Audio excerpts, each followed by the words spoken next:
Arthur Schopenhauer is known for his dreary, nihilistic worldview that earned him the nickname the Great Pessimist. But behind his grim appearance lies profound and insightful ideas about the world that had a prominent influence on the philosophy of Friedrich Nietzsche, Sigmund Freud, and other pivotal thinkers. And today I want to break down Schopenhauer's philosophy in order to show how his conception of the will can actually lead us to live happier lives by understanding the essence of our existence. So let's get started. First, we need to begin with Schopenhauer's metaphysics. In other words, how do we perceive the world? What is the nature of reality, existence, our essence, all of that, which he covers in his magnum opus, The World as Will and Representation. Emerging out of the German idealist movement, originating primarily with Immanuel Kant, Schopenhauer built upon Kant's distinction between phenomena and noumena when establishing his conception of reality. Similar to Descartes and Kant, Schopenhauer held the belief that the things that we experience in the world and the true essence or nature of reality are two completely different things.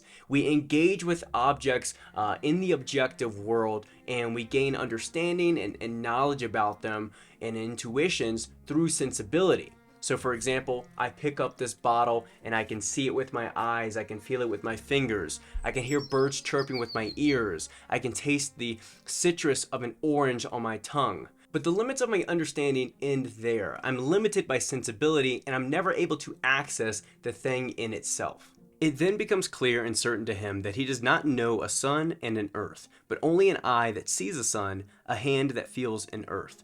That the world around him is there only as representation. Now, if this seems far-fetched and it sounds like a bunch of airheaded philosophers pontificating about the world, then you're probably not a dualist or an idealist, and that's okay. Originating in Kantian philosophy, a thing in itself is what an object is independent of any perception or representation. Like I said earlier, whether it's using the senses that we have as human beings or the tools that we've created to measure and understand the world, we still rely upon sensory data. But the thing in itself is essentially what an object is prior to being perceived, prior to crossing that bridge of perception or sensibility. Schopenhauer described this inner force, mechanism, or essence as the will. And the will is this blind, irrational, insatiable force that he saw as the fundamental reality behind the world of appearances. Now, if this idea of will starts to clue you into Nietzsche's conception of the will to power, there's something to it. We'll get to it later in the video. Back to the thing itself, Schopenhauer believed that all phenomena is just pure representation. And what is it representing?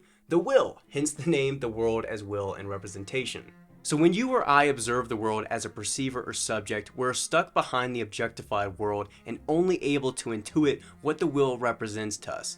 We're essentially stuck behind appearance.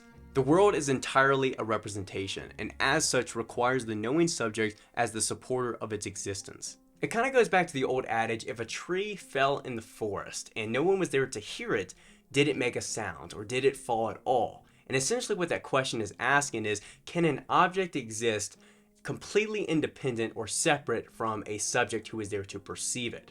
Now you might naturally say, well, of course, an object can exist in objective reality and in nature without us witnessing it or seeing it. But it becomes a little bit more complicated or paradoxical when you realize that our understanding of existence or of an objective reality is dependent upon a perceiver. Without our perception or consciousness and awareness of something existing, then it doesn't so-called exist, at least under our understanding and terminology. Even quantum physicist Max Planck said in a 1931 interview, "I regard consciousness as fundamental. I regard matter as derivative from consciousness. We cannot get behind consciousness. Everything that we talk about, everything that we regard as existing, postulates consciousness."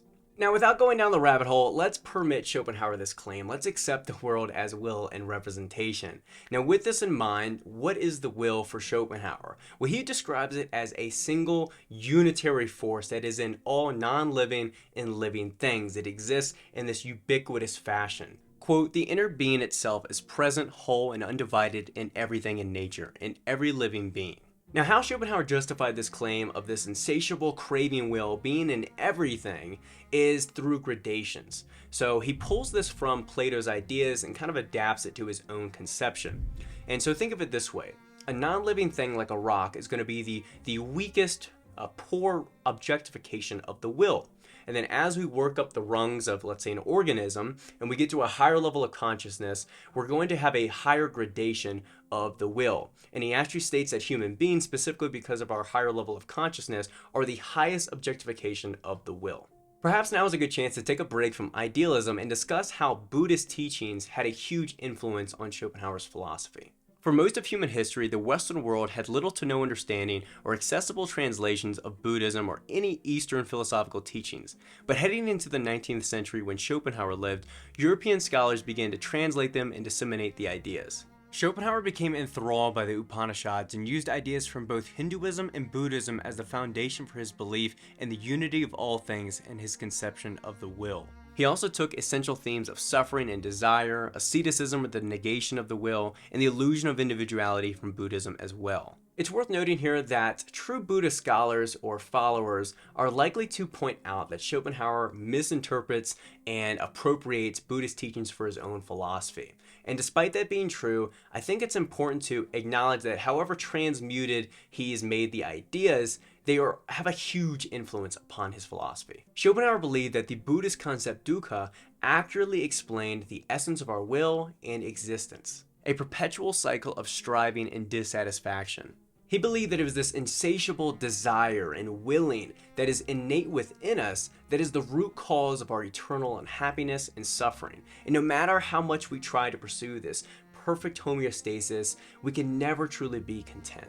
In his studies of pessimism, he says, quote, "But as it is, we take no delight in existence except when we are struggling for something.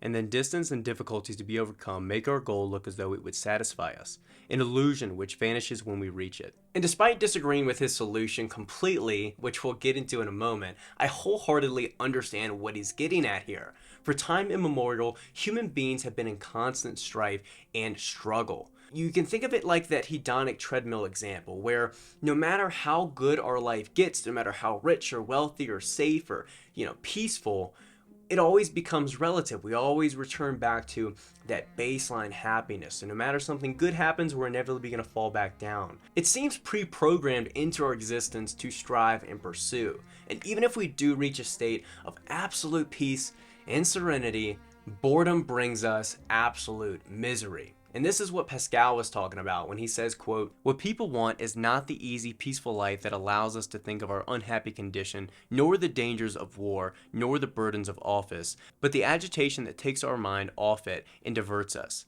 That is why we prefer the hunt to the capture." And Schopenhauer believed that this suffering and essence of the will existed separate from human beings as well. So even if we were able to reach this utopian civilization where there was no more war, there was no more murder, and we had peace among human beings, we are still at the whims of nature. Hurricanes, natural disasters, or the conflict of other animals trying to kill us would still exist. The will never be satisfied. So with this belief system of the essence of our existence as suffering and desiring, Schopenhauer believed and advocated that the only solution was negation of the will.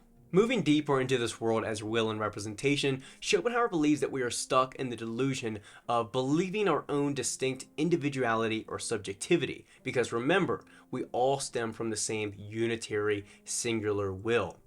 Now, again, pulling from Buddhist teachings, he calls this the veil of Maya. And this delusion makes us believe that we are this single independent entity rather than seeing our unitary dependence and existence within all things. It's this denial of oneness and our self-distinction that enables the will to thrive and further our suffering. He himself, in the vehement pressure of will, which is his origin and inner nature, grasps the pleasures and enjoyments of life, embraces them firmly, and does not know that, by this very act of his will, he seizes and hugs all the pains and miseries of life, at the sight of which he shudders. In order to combat suffering and the craving of the will, Schopenhauer believed that the only solution lied in self-effacement and denial of the will, and by attaining this willlessness, we're able to silence the craving. Nothing can distress or alarm him anymore. Nothing can any longer move him, for he has cut all the thousands of threads of willing which hold us bound to the world, and which as craving, fear, envy, and anger drag us here and there in constant pain. Now, how does one achieve this willless state, you may be asking? Well, via self-resignation, asceticism, and denying all instincts, cravings, and desires you may have. Essentially living this heavily constrained, miserable life, which is why Schopenhauer earns the nickname the Great Pessimist. He believes that if we can all reach this will-less state, if we can get everyone on board to deny and starve out the will, then we can kill and end the will. But by ending the will, you're also ending representation and everything that's represented to us: time, space, objects, existence. So in short, you end the will and then there is nothing. No will, no representation, no world. To end things on a more positive note, how does Nietzsche modify or adapt this conception of the will to his own idea of the will to power? Well, he takes a much more positive and productive approach to the question of suffering and nihilism.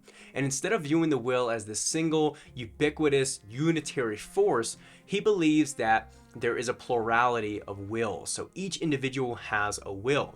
And through this individualization of the will, he advocates more for an empowerment of said will rather than any kind of denial or effacement.